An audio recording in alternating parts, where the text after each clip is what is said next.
Simon & Schuster AudioWorks presents Star Trek: The Next Generation.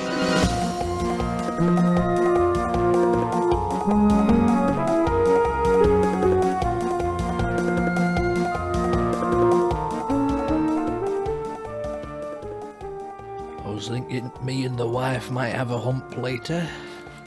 Is that anything? Having a hump? Hump? Think I might have a hump with my wife. Yeah. I think me and the husband might have a hump tonight. Humpty Dumpty? That's nothing.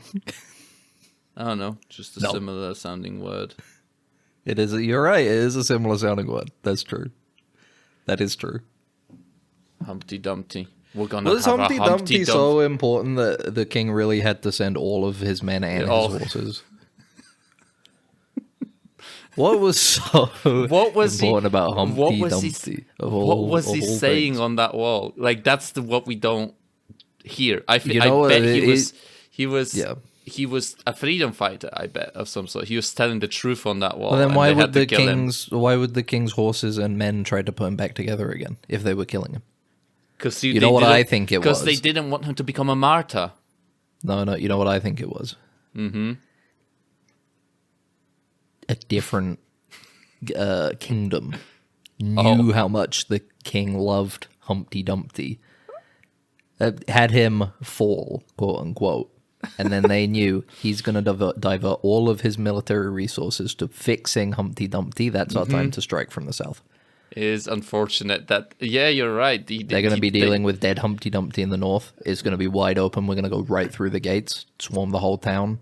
Butcher the villagers, take what we want, raise everything. Yeah. We'll make it to his castle before his king's horses and king's men even know what the fuck is going on. Yeah, that's a perfect plan. That's a perfect military strategy. But why does he love Humpty Dumpty so much? If you are ever at war, this is Sun Tzu's Art of War number 75. If you're at war, Sun Tzu says, look towards your opponent's most beloved fable. Oh. Character of fable, and rhyme, and bring misfortune upon them. Yeah, and then use that as an opportunity to strike. Superman for America. And what we can learn from that is that you need to not hold anything dear to you. Is what Sun Tzu is trying to say us. For a proper, a real military leader and professional needs to hold nothing so dear as they would send all of their king's horses and king's men to put them back together again, and risk defeat from the opponent. But wouldn't that make you cold and like on the battlefield? You have to be. Sometimes if you're on the battlefield, you can't be sitting there going, I need to protect Hansel and Gretel. Mm-hmm. Hansel and Gretel. I gotta watch this turtle and hare race right now. You can't be like that. Red Riding Hood, you know. Yep. Sometimes she's just gonna get eaten by the wolf. She's gonna get eaten by the wolf. You can't be the woodsman that turns up to save her because you've got a damn war to run. Send and the win. King's men and the army to save the Red Riding Hood in the forest. Just wasn't there like a 3D movie like that? It was just all the Hoodwinked, yeah, that one. Shrek is all the things. It was that. It was like a rip-off of it was in the chairs creaking quite a bit. In the success of Shrek, I would imagine they also made that. Unless it was made earlier, and it would just be a Humpty Dumpty on my face, you know. I mean, Hoodwinked is the irreverent Red Riding Hood sort of Aesop's Fables movie that I can't really remember anything of.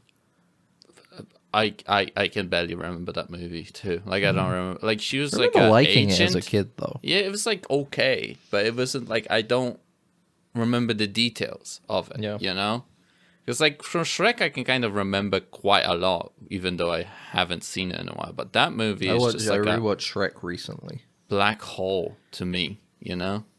Mm-hmm. But yeah, that's basically what we came up with, which is just a Shrek or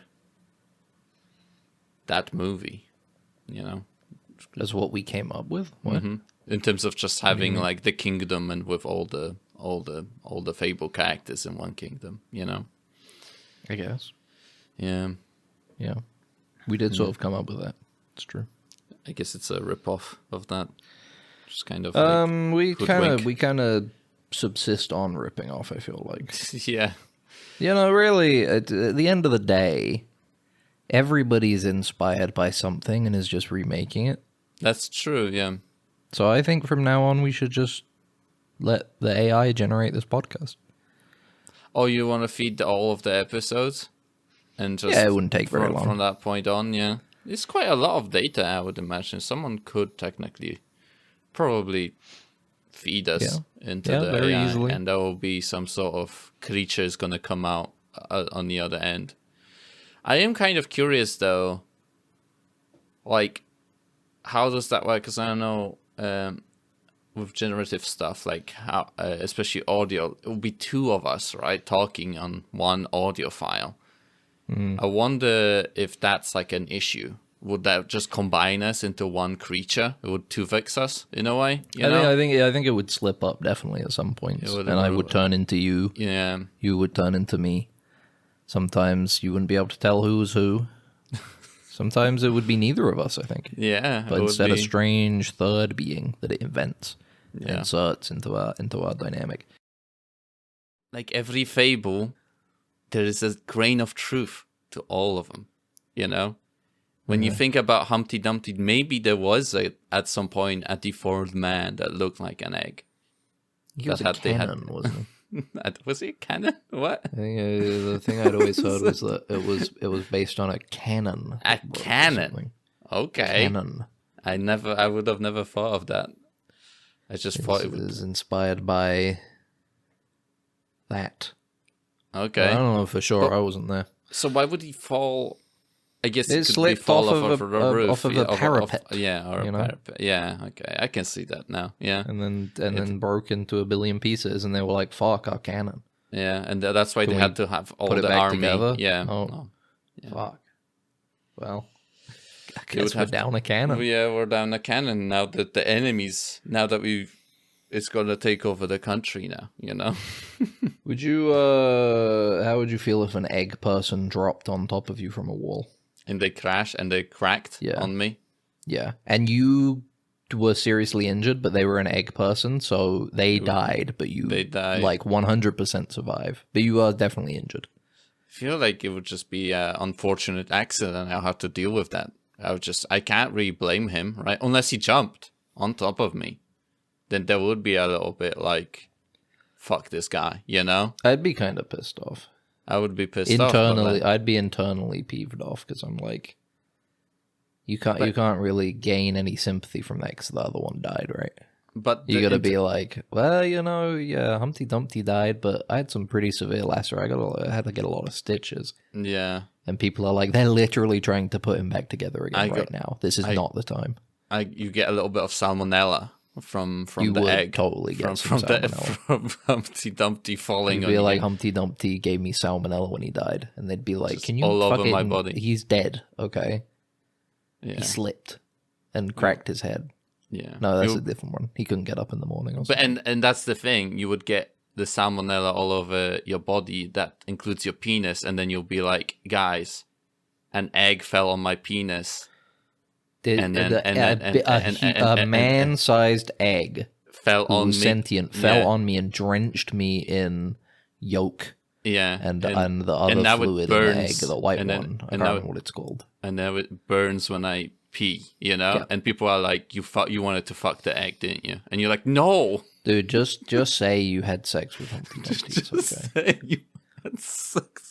Before he died, you can just say that you slept with Humpty Dumpty. No, he fell on me. I didn't. He fell on. I've never met him before. I was having a pleasant walk by the castle. Yeah, and he fell off of a wall. The beautiful high walls. They had a great fall, and then all the king's men ran towards me. I couldn't get to the hospital fast enough. They were in the way. I've got this big ass scar because I couldn't get enough stitches in time. Mm-hmm. And it fucking stung because I had fucking Humpty Dumpty yolk going into my cuts and wounds. You had sex with Humpty Dislocated my arm. It was terrible.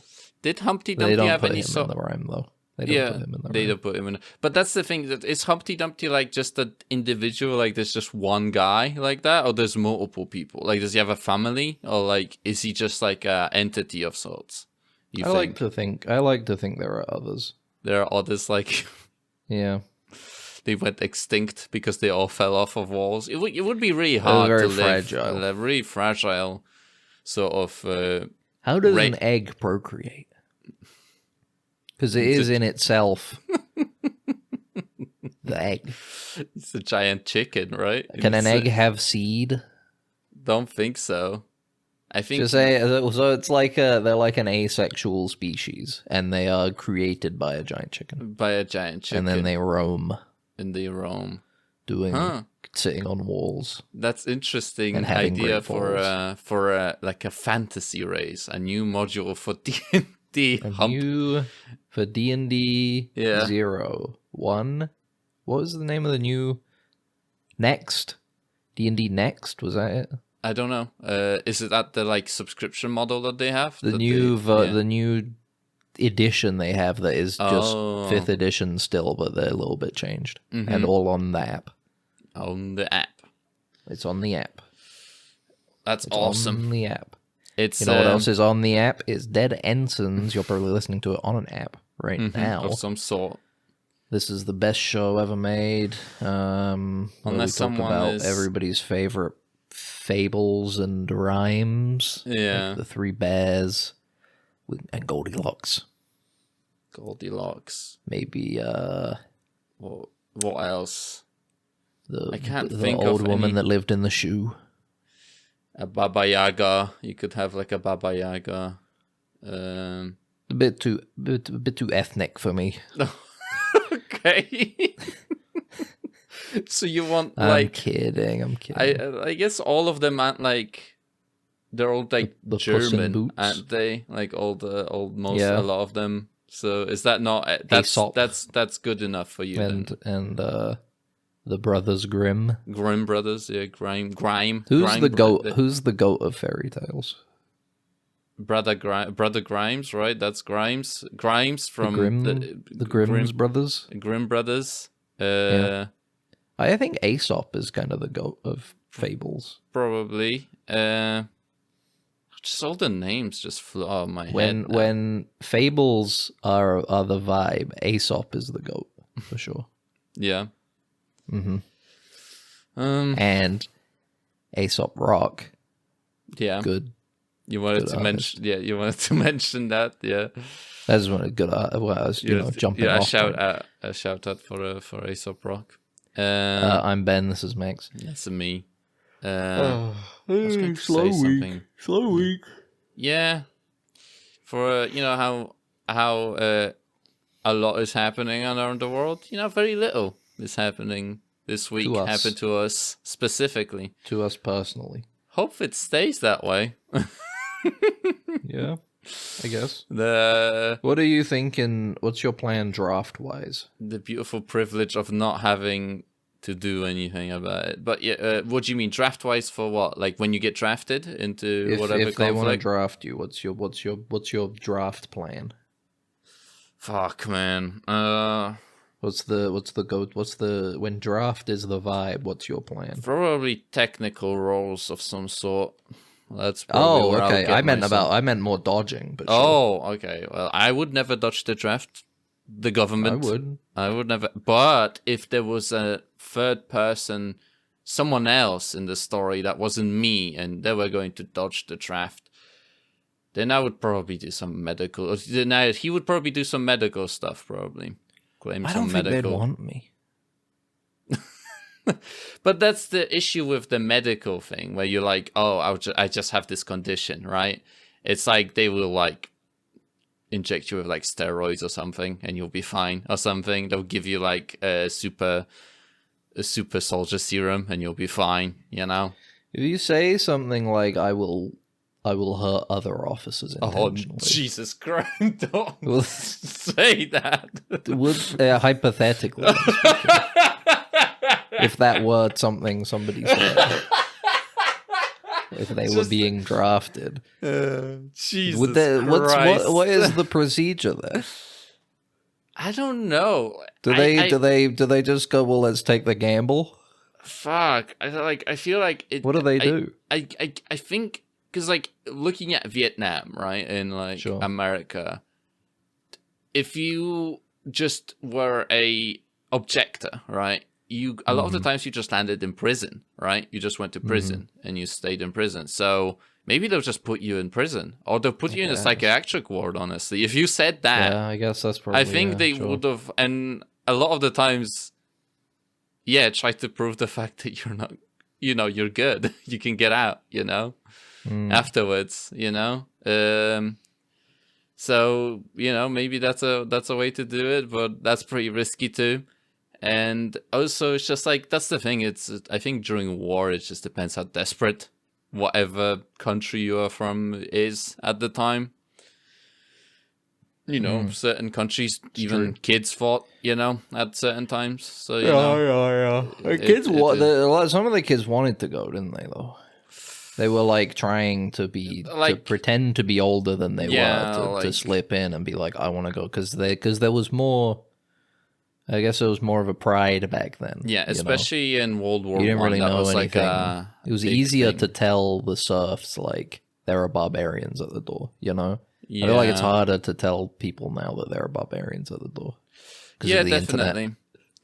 Like during World War I, that was like a pretty like especially in Britain, right? You had like a lot of kids just pretending that they were old enough, right, to get drafted, and then they came back like, why the fuck did I do that? Like, just regretting that choice immediately afterwards. Because that's why that's the age where they want to get you anyway, right? Yeah. So I feel like it is like that period of like 16 to 19 when people do seem the most susceptible to be like, hey, come join the military. Yeah, definitely. Come along. Which is obviously why you got all these advertisements that are like video games, they're very, very skewed towards a youth because they want the youth.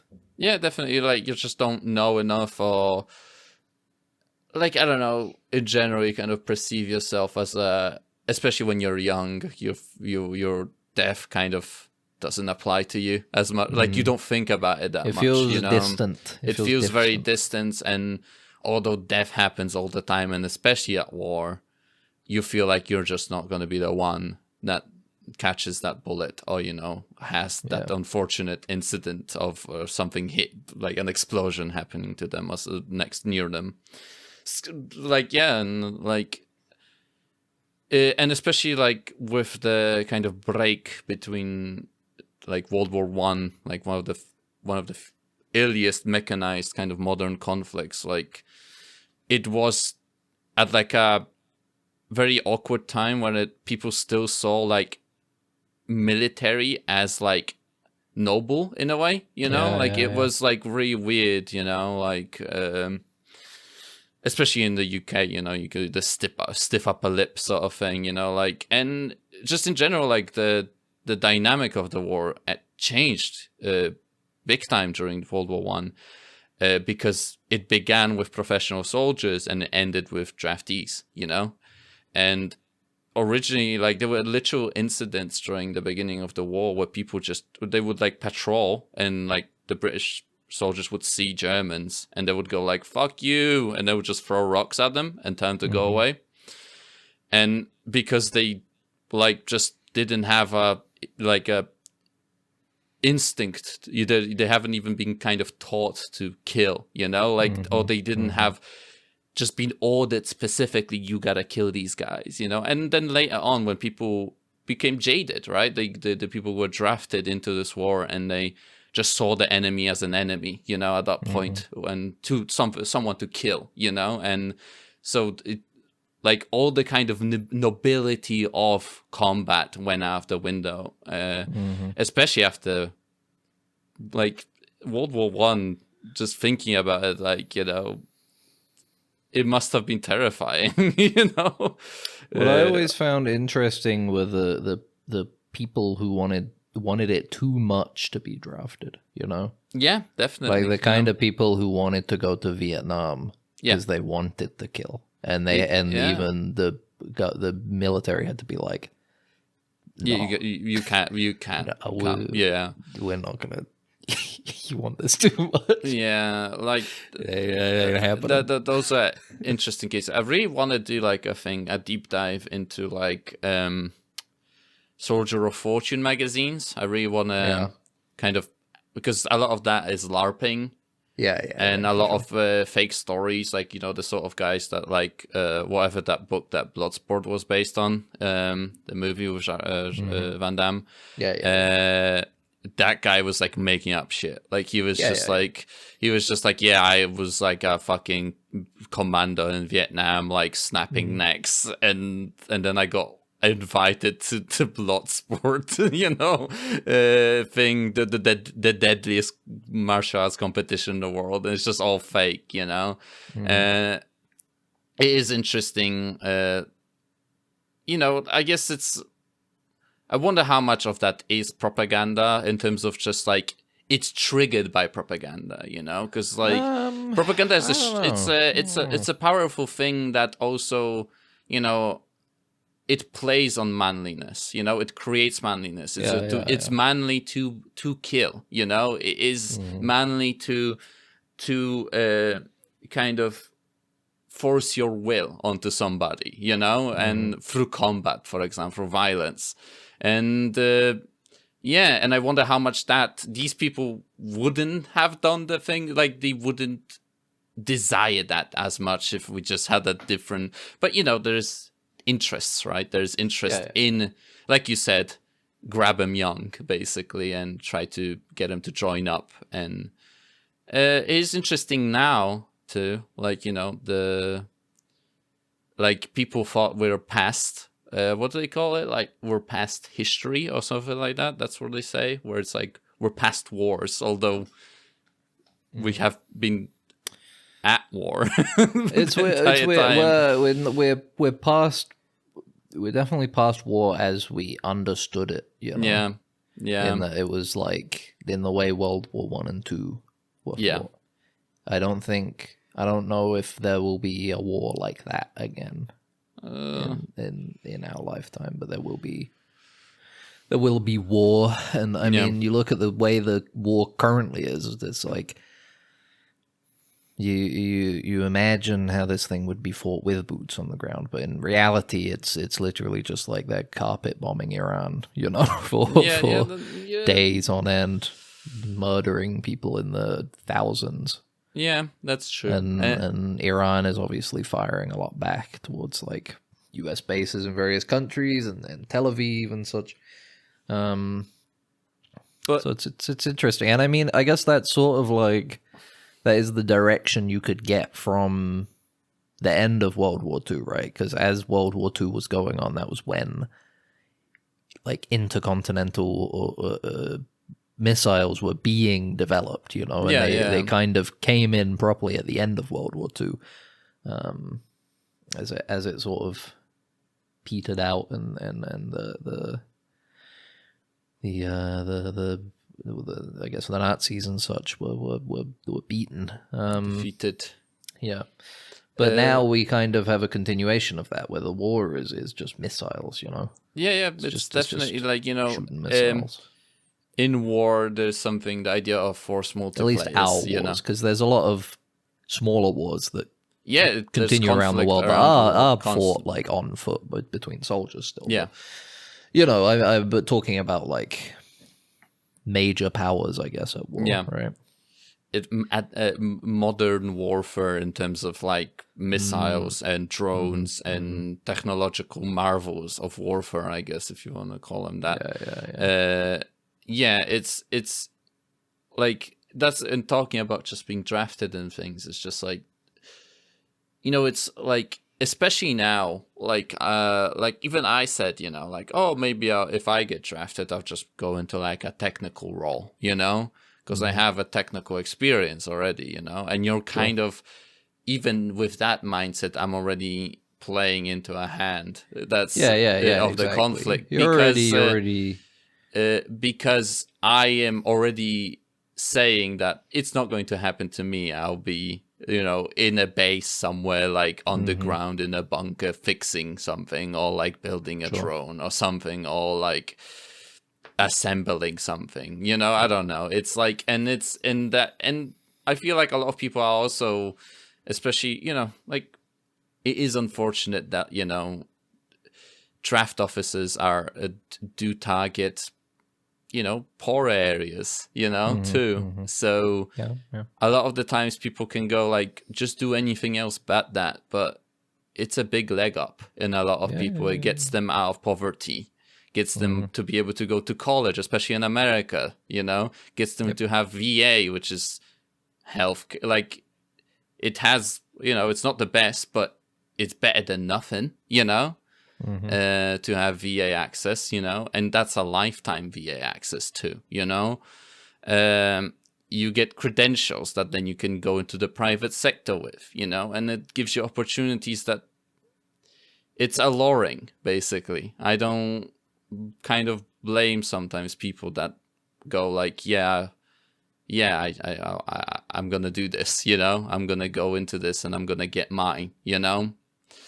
Especially, and I think the more economically worse we're going to be doing, especially with the coming up of the like fuel crisis, maybe that will happen. And more people are going to make that, you know, do that calculation. They're going to go, yeah, this checks out, you know. I'm fine, you know. I'll do the thing, you know. It'll be interesting to see how things develop in the world. Yeah, and then when you realize you're one of the king's men assembling Humpty Dumpty back together, you know? Exactly. It's a very poignant way to bring it back to the previous fable discussion, nursery rhyme discussion. Max, we didn't do fucking shit this week, man. We've been playing Dead-Shlock. If you couldn't tell, we got fuck all to talk about. I mean, I've been hoping for a while. I've been paying attention to Dead-Shlock since it came out. Yeah. Because initially, I thought it was insane that Valve were just, like, pretending it didn't exist. Like, it was like, really at first, it was like, there are people playing it, and we don't want them to talk about it. And if they talk about it, well, it's just how it is, but we're not going to acknowledge it in any way. Yeah. And then they started letting people invite people to the game. And it was still like, it got to the point where everybody was talking about it. It was like and it was like people were posting about it. They were like, it was easy to get an invite. You could just send an invite to somebody. I think it was like 10 people or something initially. I think it's now unlimited, basically. But but people were just sending them to each other because they were like, well, if I can just invite my friends to come and I got my invite from like a person I haven't talked to in like 7 years. You know, on my Steam people were just clicking people. They were just like, here you go. You know, but it was along the backdrop of them pretending they didn't exist. It was all these people were talking about it and playing it, and all Valve were doing were like, we'd rather you didn't talk about it. Yeah. And it's crazy still. This game has never had a single second of advertising. And it's got like 180,000 concurrent players. They haven't even done one iota of marketing. Yeah. They've only like within the last year officially acknowledged it and put like a Steam page up and stuff. Yeah, you technically have to do extra legwork. I know that people send invites randomly, but it isn't as easy to just click on the page or something. And you know, if you haven't got an invite, you have to ask somebody for an invite. You know, so it's like, and to have the player numbers that it has now is kind of mental. It makes you wonder how it's going to be when it is actually out. It's actually out, and they put up like a force out to trailers and shit of like marketing. Dead-Shlock. And all that, because so I've been following it the entire time, and I think the last not the most recent batch of characters, but the last batch of characters when they added like who was it? It was like Drifter and Mina and Paige and stuff. I don't remember. I mean, you weren't paying attention. So I wasn't. But, like, but for I'm me, trying I was to like, think of the, these designs, and they were starting to redesign characters and make new models that were really interesting. Yeah, because develop the game and the map and stuff. And for me, that's when I started to go, oh wait, I didn't really like this before, but I'm getting to a point now where I think I want to properly get into it, and I want to introduce some other people to it because it's cool. It was interesting to have because I was like, oh, like you play MOBAs and you go like guide how to play this guy, or like how to counter this, and I noticed it's just like how much the game changed, and like there would be a couple of like a video from a year ago, and it's like, oh, this game looks completely different. What the fuck, man. It is like you look at especially with the map and everything. The map has gone through so many changes. The bases that each team have are like entirely different now. They used to just be like the most obvious like gray block placeholder. Yeah, and this isn't even counting before people saw Dead-Shlock. Do you know what Dead-Shlock was before it was Dead-Shlock? It was like Artemis or something. Like it was something like a sci-fi game. No, it was called Neon Prime. Neon Prime, yeah. And it was like Cyberpunk Japan. Oh, okay. It was like the most generic, like Cyberpunk Japanese art style thing you could have. And now they've the way they ended up going was like 1950s New York City magical instead. Yeah, Arcanum, like Arcane. Which is a much, much more interesting. Yeah, definitely. Even from the designs I saw for like the way the models used to look, I'm like, oh, this looks a little nicer. Like this seems like they and there's still kind of. Like, I think McGuinness, like, it wasn't even that long ago that her model changed. Yeah, McGuinness's, like, current model is still relatively new. Yeah, exactly, So some characters still have the same, like, placeholder stuff. Like, I think Visca still has Kelvin's body. Oh, okay, yeah. And stuff like that. There's some characters that still have, like, the same skeleton and animations as other characters. There's a lot of placeholder stuff. The one that's always funny is Yamato is really fucked up. Okay. Yamato does not look cohesive with the rest of the design of the game. Yeah. And is the one that I think has most been like, yeah, we're working on a redesign for her. Don't worry. Yeah. At some point. Yeah. But with the most recent batch of characters, I wanted to get you and some of our other friends into it.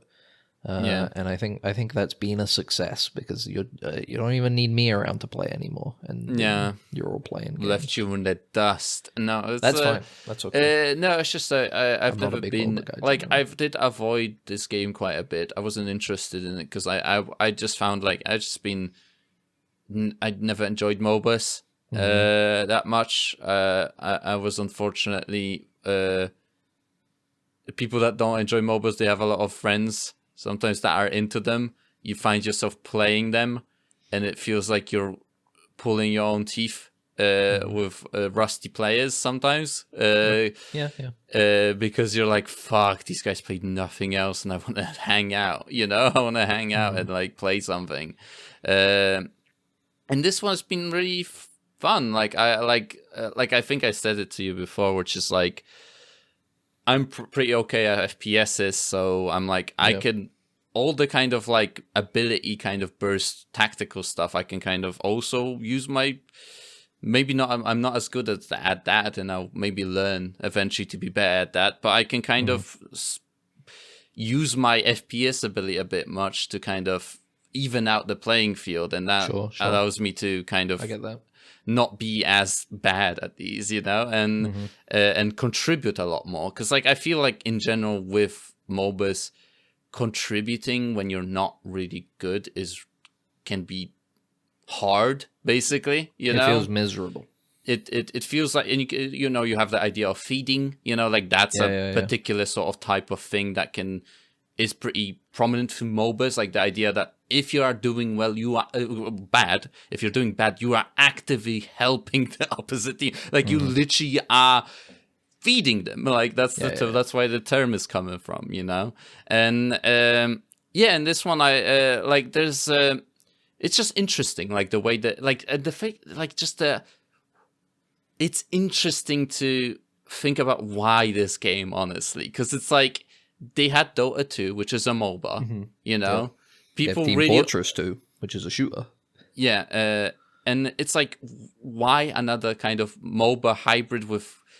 I guess Counter-Strike is there in there. Like, I don't know. It's like, it's such a weird idea for Valve to go into like another huge multiplayer thing with like MMR systems and stuff. Well, but I it's mean, a MOBA. we've known It's for a long time that Valve is fucked up in that you can just kind of do whatever you want if you want. That's true. Like, it's like it seems like this has been a project that has just been burning away for a couple years in the background and has just happened to.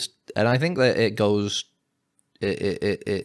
to show like why it's fun to play and feels like it has a lot of interesting lore and design and it's really intricate and fun to play is because people kept choosing to work on it at Valve, right? Yeah. Like that's the whole thing is that you can kind of, it's very free form at Valve supposedly, right? You literally have it to seems like people are choosing, I want to spend my time working on Dead-Shlock because it's cool.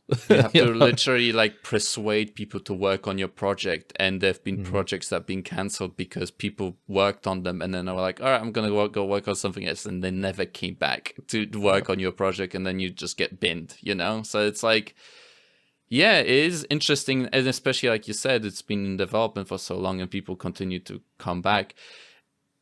Just Valve, man, like they have so many experienced devs there, and it shows. Like, and the fact that they're kind of they're like, it's just insane that like what do you get when you just give good developers time to just do their thing, and then they'll just make you probably another $1 billion idea, because they're gonna make, when this game comes out, there's gonna be fucking skins, maybe loot boxes. I don't know. I'm curious how they're gonna monetize this game. I mean, the most obvious thing would be crates and keys, like they have for other stuff. I think what I'm interested to see, we're getting hats because in this.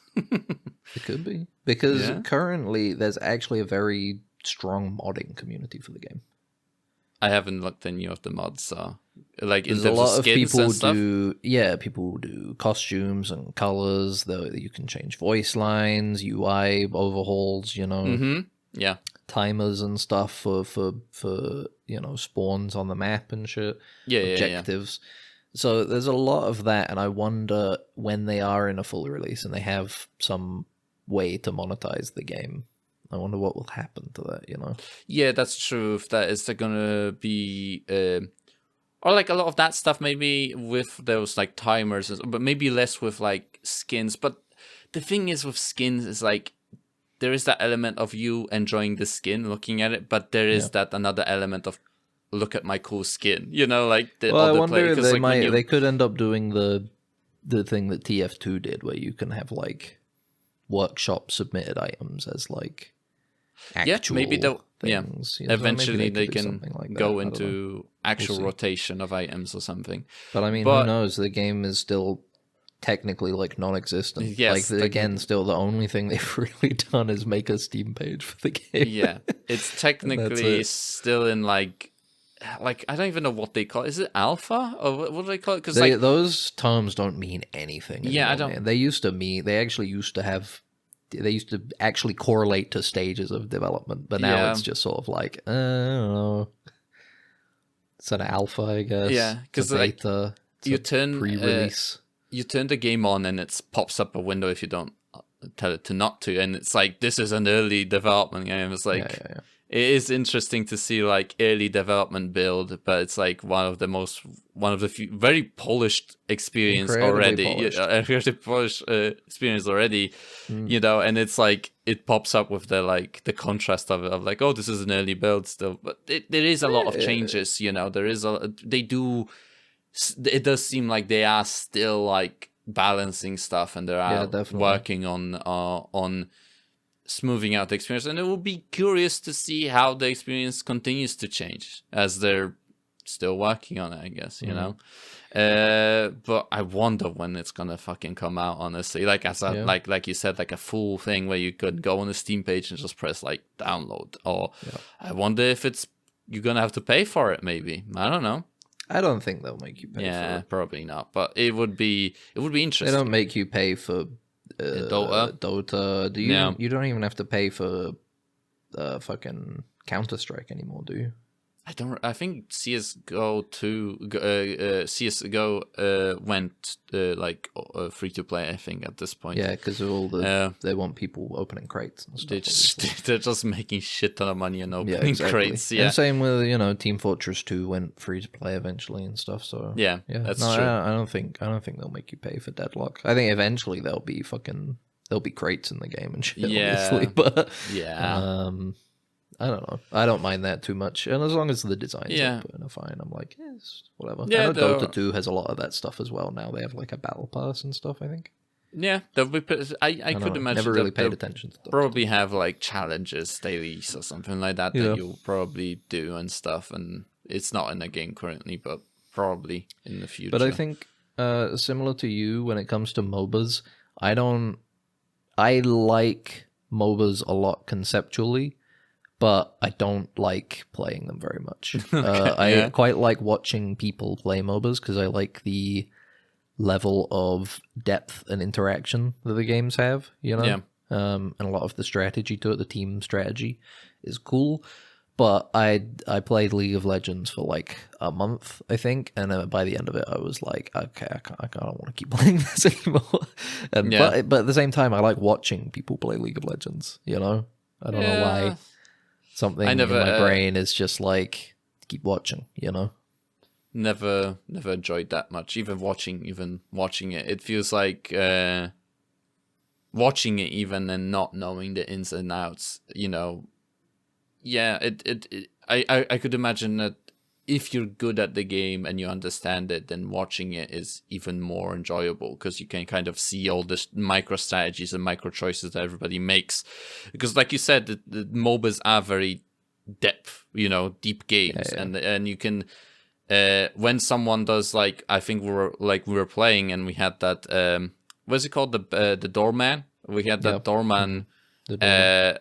Just absolutely wreck somebody with like juggling them through portals and throwing them across things, and he died in the end that encounter. But we're all like just screaming. We're just all like, "This was insane," And it's but that's why I think Dead-Shlock is clicking for me a lot because there's the not making it an RTS inspired game is very fun. The fact that it's a third person shooter with like incredible movement in it is so much more enjoyable and way more engaging for me. And I mean, it's got the Risk of Rain 2 guy on it, as one of the lead developers. I didn't know that. That's insane. It does feel very Risk of Rain when I think about it now. Well, the last update they added an ARAM style mode. Yeah, that has like seen that. roguelite elements and stuff. Oh shit! So, okay, that's interesting. Maybe we should try. It doesn't have like a proper item store. It's 4 players, and you like get given 3 options, and you get to choose from those. Like you're not buying items in the original way that you would in the main game. But interesting. But yeah, no, I was pleased to finally get you guys to play it, and it seems like it's taking, which is good. Unless at one point we'll just get so fed up and we'll just die. We'll lose like 20 games in a row and we'll never pick it up again. I mean, we started out strong. We started out with like 4 wins in a row, and then it started to kick in as the game started to balance out. The MMR, the eye of the MMR is just God is beholds you. That's the thing. It is interesting though.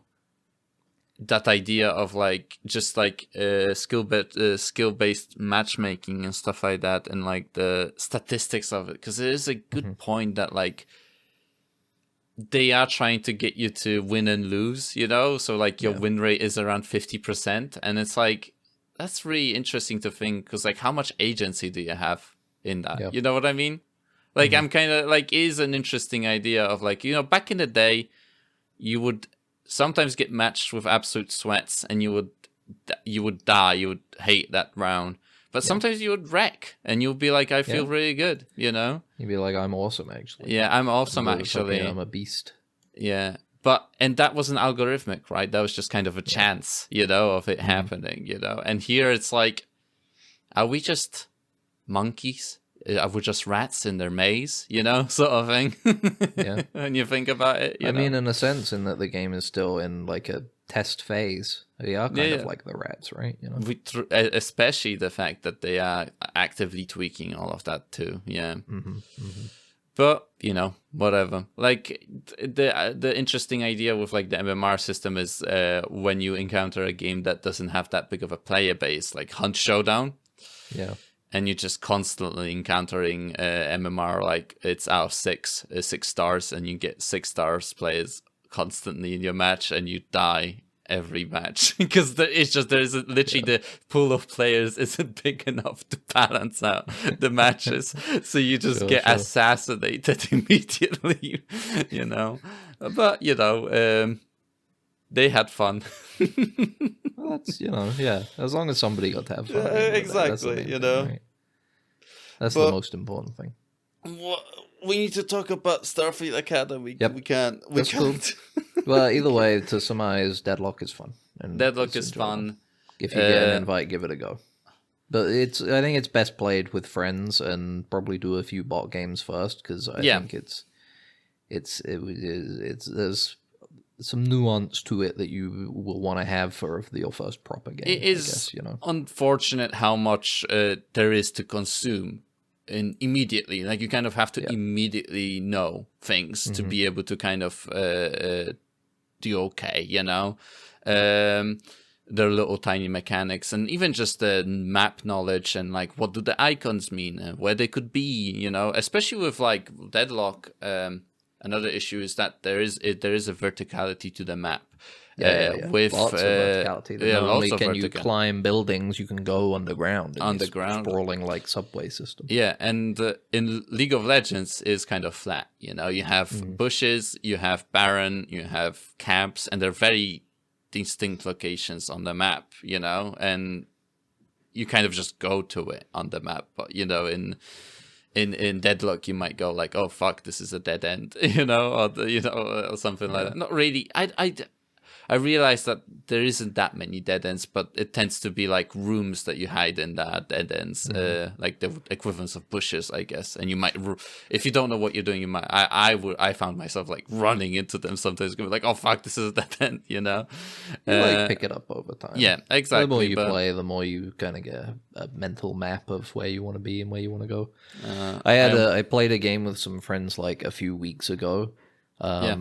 Where I picked up the urn and was trying to deliver it, and I didn't know where to put it, and I got to a corner area, and I was like, what building do I put it in? And my friend was like, you go in that one there. And I would go into a building, and it wasn't the right building, and I was like just wandering around for like 3 minutes with that, and then eventually I had to drop it because it was a big team fight, and I was like, oh, okay, how embarrassing. I was literally like right on top of the drop-off point, but I just couldn't find the And that's the thing with MOBAs, is that you feel like you're like, oh fuck, like I failed my team in a way, in that I feel embarrassed, is in the fact that the matches are quite long, and you can kind of like you as a player are a big part of the team, like you are responsible for a lot of your team's success, right? Like, because in like a Battlefield or a Call of Duty or whatever, everybody is kind of an individual, right? They're just kind of, they're on a team, but in quotations, but you don't synchronize with the other players in a lot of the cases. You're just running around, sliding around, killing the enemies, Yeah. In this case, you are a big part of the team, and you need to engage with your teammates. And I am curious, because currently it hasn't been that bad. Like, I haven't encountered that much toxicity in like the chat. I am curious how that's going to develop. I don't think it's that bad. Like, you obviously have like, I don't know. I think every one of these games has its, definitely stable of dickheads that you can run into, but like, definitely. I don't know. I think it's a pretty mixed bunch. You can run into some nice people. You can run into some assholes. It's just kind of how it is. exactly. But whatever. All right, Starfleet Academy. We have Starfleet a Academy two-part. 300th night. I guess it was like a soft two-parter. Yeah, It's true. not. I guess It didn't is. necessarily lead in. Oh no, I forgot about the whole mine bubble that they made. Oh yeah, Two-parter. I guess yeah, two-parter. yes. So Caleb finally got to meet up with his mummy again. Sam gave him the one bit of information he needed, and then he was like, "Oh fuck! Yeah, Of course, I'm she's so literally been sending me messages for 2 years straight. I could have, even without Starfleet, I could have found her. They were Unfortunately, I'm too encrypted. stupid." Yeah. He does go like, "Oh, I'm so stupid. I didn't think of it." You know. So it's like implied that he understands that he made a mistake in a way. You know. Yep. Uh, But we finally are progressing this storyline more. yeah. I don't know. They go get her. There's the evil, what's his nuts, has mines that make warp travel impossible in areas. God damn it! I don't remember what they're called. They're like his faction. Paul Giamatti's characters. That's the thing I was talking to you about. I was like, while we were watching, it's just like, I have no idea what Paul Giamatti is. Is he a gang guy? Is he a syndicate? Is he a warlord? I think he's like a syndicate. Yeah. I think his deal is he's trying to make loads of money. Loads of money, yeah. Dosh. And it seems like his current plan is going to be, well, it turns out that it's actually putting Starfleet in a big bubble, I guess. Yeah. But his thing before was like controlling the roads, basically, right? He wanted to control the intergalactic space highways. Yeah. And that's how he wants to make his money. And Starfleet is putting a stop to that because Starfleet, they're goody-goodies, and they turn up and they go, well, we won't charge you for this. Well, do you need to fly over to that other planet? We'll give you a lift. Yeah, he's like, yeah, you're giving them like whatever powers warp, you know? And it's like, I don't want you to do that. I want them to fucking slog it in impulse, you know? But yeah, I guess he's just profit, right? His motivation is money. It seems like there could be a secret thing as well, because we learn a bit more about his tie to Caleb's mother in this episode, and him helping her escape, but then she ditched him, but then it's possible that there's a deeper connection that she's lying about. She see in the next episode, I suppose. Because Caleb says to her at one point, that's like, you joined back in with him. He's like, oh, I was, and she's like, I was never with them, you know. And it's there is. But then there's a point when one of his guards, Paul Giamatti's guards, is like, manhandling them and stuff, trying to like get our heroes subdued, and she grabs Caleb's mother and is like, huh, wait a minute, it's you, or something. I can't remember now. But there was some kind of like hint towards something. But she finds out that Caleb is with Starfleet now when they reunite, and she comes around. They end up getting saved by Nala and the Doctor and Tignataro Jet Reno in the saucer section of the ship. Yeah. They had to abandon the wings, I guess. That happened after. That happened afterwards. But they got saved. But then they're because they were bringing all of Starfleet into a defensive position around Beta Z. Yeah, they were the only ship outside of this big anti-warp mine bubble that they've made over an entire section of space, I guess. Yes, because it's technically a minefield. So as it's. The minefield is powered by like Matter 53 or something, whatever they called it.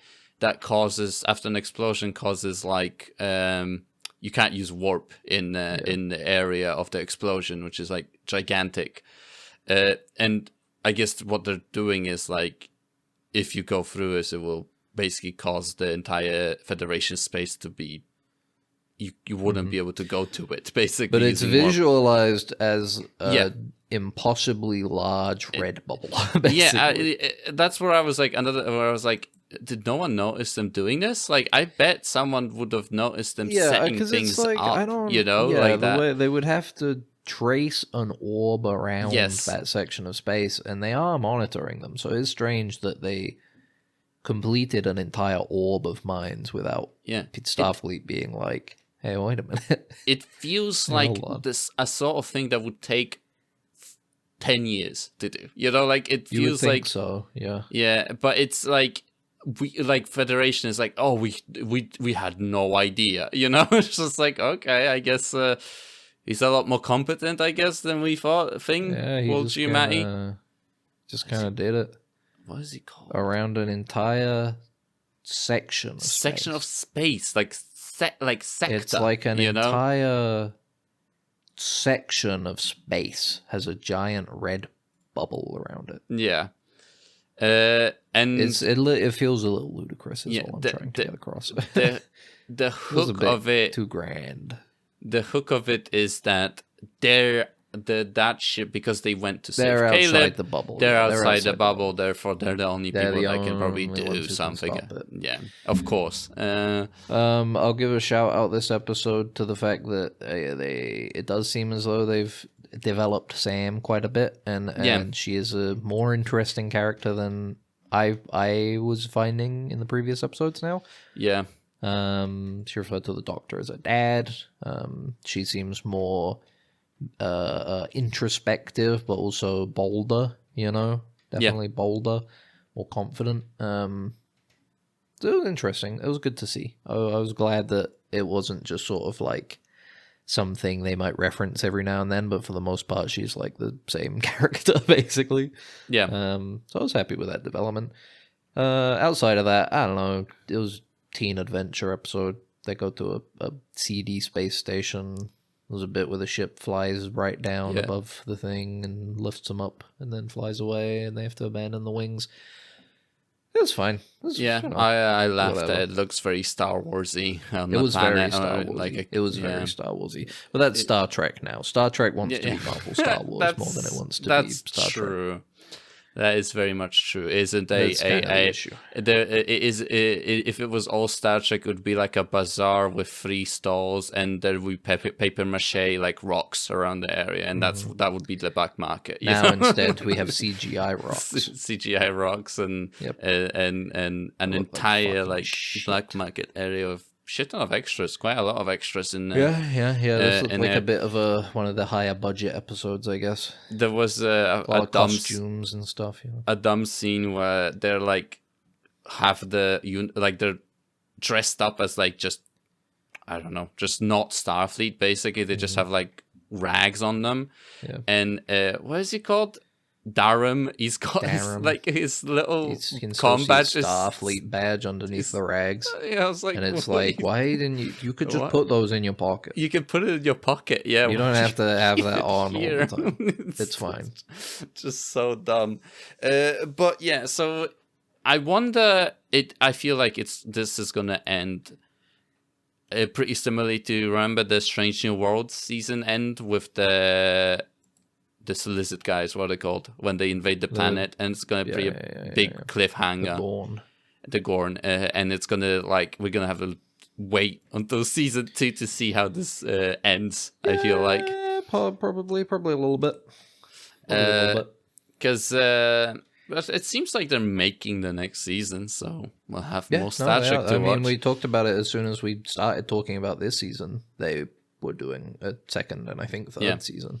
And apparently they're in talks with Scott Bakula to do another Star Trek Enterprise Star Trek series, which is interesting. Would be interesting, good, but maybe not. I mean, you gotta be honest. Enterprise was not good. It got enjoyable. It was not good. Come on, man. Absolutely wasn't. But I look at it fondly, especially with the intro. The thing with Enterprise is that it is the early aughts gap that links 80s, 90s Star Trek and what we have with new Star Trek now. You know. Yeah. The way more American liberalized version of Star Trek. You know. It was absolutely poisoned by the entirety of fucking season. Was it season 3 where they have the weapon of mass destruction? It was straight up just like it. They ended season 2 with 9/11. Yeah, and then season 3 was about them going to stop Al Qaeda. You know, it's insane to think about it. Like looking at it, you're like, this isn't even subtle. Like, this is just straight up what is happening. Like, It's straight up. It was like, there is this section of bad space where there are What was weapons it of mass called? destructions, and we need to go and stop them.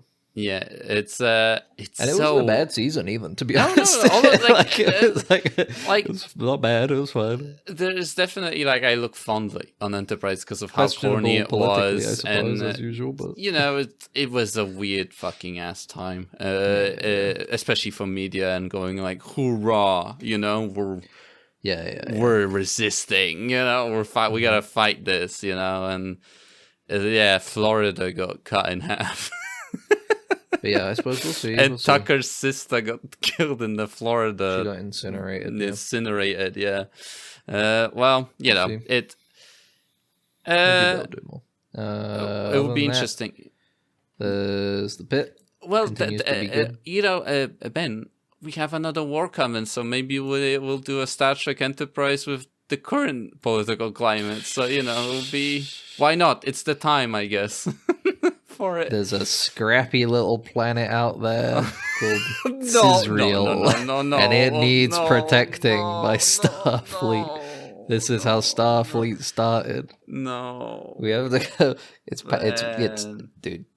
You know it's true. Oh, it's current Paramount. Okay, It's a current Paramount TV show. The pick continues to be good. Pissed. Don't have much to say about this. All the stuff with the furry stuff, that was fun. Yeah, that was funny. Yeah, with the suit just hanging there, and everyone kind of like doing a double take on gag. it. Yeah. Mm-hmm. What else have we had in this episode? We had the continuation of the issue of having to deal with the kind of manual, no IT department. Mm-hmm. We had Dr. Santos. She wanted to go on a date with that lady. But she was like, well, keeping it casual, right? But there was the hint that that perhaps this is Santos's own feelings being thrown back at her. You know, that's perhaps true. An inability to commit. Dr. Robbie is becoming much more solidified that he will be killing himself very soon. That last line where he was like, oh yeah, Whittaker, you can like house sit for me if you want. And he's like, yeah, that'd be cool. Yeah, and if I don't come back, you got a new bachelor paddle to yourself. And you can see Whittaker being like, okay. He's like, it looks down. That? He's like, what the fuck did you just say? What? It's a weird thing to specify. We literally, like, it was really funny because I didn't notice his reaction at first, like Whittaker's reaction, but then we rolled back on it and we're like, oh yeah, he's like straight up, like he acknowledged the fact of what he says. Yeah. Absolutely insane thing to say. Yeah. How's it for me? Mel had to go to her deposition. Yeah. We haven't had the storyline of a sister finish up yet, so that's probably gonna happen in this episode. And outside of that, we've got the big disaster for this season. Here's the thing: foolishly thought that the cyber attack was the big disaster. Nope. Water slide collapse at the water park. You know, it's it strikes in places you wouldn't think. You know, disaster. Unless, although I don't know, actually, when I think about it, water parks are one of the probably big contributors to ERs around the Earth, honestly. Especially slides. Slides can be deadly sometimes, you know? Yeah. Especially when they fall apart, like in the show. But how many people can get hurt in a water slide falling apart? Dude, it can be bad. I think it can be real bad. Yeah, but wouldn't it be like maybe max 3-4 people? Because like if they went out one after another, because like I don't think how big it is. No, because it's you got to think it's like people are lining up a staircase to get to it and stuff. You know, usually. And there is it's probably a whole load of people with a whole fucking load of plastic and concrete and wood falling down on them, you know? Yeah, there is a underpaid teenager not paying attention as the lifeguard going like, next. There is no there's a hole there. There's the panic as well. People who get injured during the panic afterwards. Yeah, no, it's going to be an interesting interesting end to the series, really, in general. Yeah. And then on top of all that, burning in the background, Dr. Robbie seems like he's going to fucking kill himself. Yeah, It's like, you know, holy moly. it's because in the previous season we had a big part of it was his PTSD after the COVID pandemic, like. In general, I think that must have been insane to live through as a medical professional to see people dying. I mean, it seems like sort of the hook for this show being made is how it portrayed that in the first season. Definitely. It seemed like the first. Well, I don't know. I don't watch a lot of medical dramas, so I can't say it's the first. But it seems like the one that really broke through as being like very focused on showing like how horrible it was to have to go through that and as a medical professional. Yeah. And his storyline this season seems to be that he is going to do something very drastic, probably in relation to the relationship with his ex's son. Yes, you know? And especially after the shooting, how he feels blamed for causing her death and stuff, you know.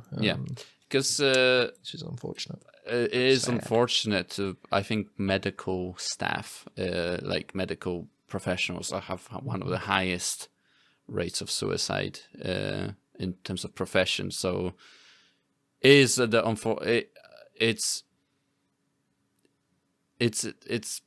sad. You know, it's something that, I don't even know what to talk about it, but it's like, it's not nice that I acknowledge this. No, it's nice. I would imagine that, you know, it's nice to acknowledge that in terms of like, these are people that are under extreme stress, you know? Yeah. And I hope we'll see how the show tackles this storyline, you know, till the end, which is, it will be interesting. It was a great episode. Yeah, the pit continues to be still going. We are in the pit. Yeah. Just fucking. I don't know. It's difficult because I was thinking about it a lot more this week. Like, I don't know. It doesn't feel like there's any reason for Star Trek to not be as good as it could be. You know? Yeah, that's true. Outside of like just a misunderstanding, like it is being treated too prestigious, I think. And it is a prestigious series. It's a franchise that's been going for fucking like more than 50 years at this point. Yeah. And it's incredibly influential and important. But I feel like it in an attempt to elevate it to a Star Wars, like Marvel, DC style franchise, it's just lost a lot in translation, you know? Yeah. Yeah. Because there's so much good TV being made. There's no reason you can't just like make it. I know it sounds like it's a stupid thing to say, but like, you could just make it good. Why aren't you making it good? Yeah, exactly. But at the same time, it's like, I think there's so many shows that are doing so much more with so much less, you know?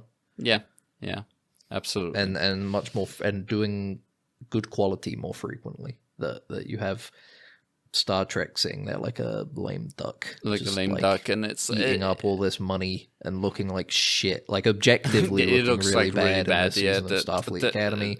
The uniforms look absolute, like, it's just like uninspired design for the uniforms, and just plasticky and like But I mean in the effects as well, just generally. Yes, like, absolutely. Really, it seems really rushed and cheap. Yeah.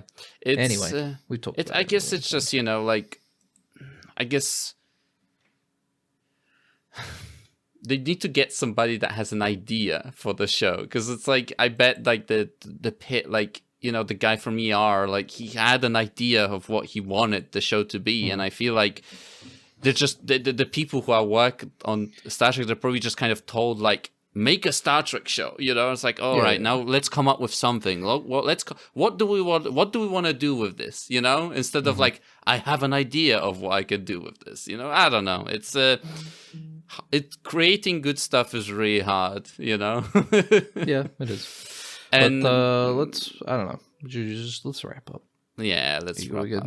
Yeah. Thanks for listening to Dead Ensigns. It's depressing. I want to go play Dead-Shlock, and I told those other guys who are waiting for us that we will go play Dead-Shlock. Yeah, well, get on Dead-Shlock with us and kill Join us on and destroy Dead-Shlock. us. You can Destroy shoot us in the head.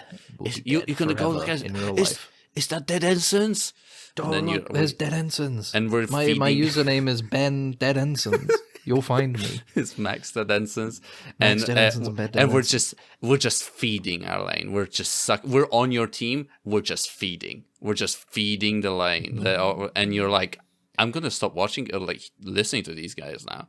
So It's if poisoned. you want something to listen to while doing all that in Dead-Shlock, you can find us on Spotify, Apple Podcasts, Amazon Music, Deezer, Podcast Addict, Podbean, all that stuff will be there. You can find us Dead Ensigns. You'll be able to save it, leave a rating in some way, sometimes a comment. You can also go to YouTube where you'll find the podcast. You can like, subscribe, and comment there. But if you don't want to leave a comment, you can email deadensigns@gmail.com. That's deadensigns@gmail.com. Thank you for listening. Have a beautiful week. Farewell. Bye. It's shorted out, sir. We're gonna have to phaser it. Then what are you waiting for? Right away, sir. Faster would be better, Ensign. I can't, sir. We don't want to... That's enough. But, sir... Stand aside, Carlton. I'm going through.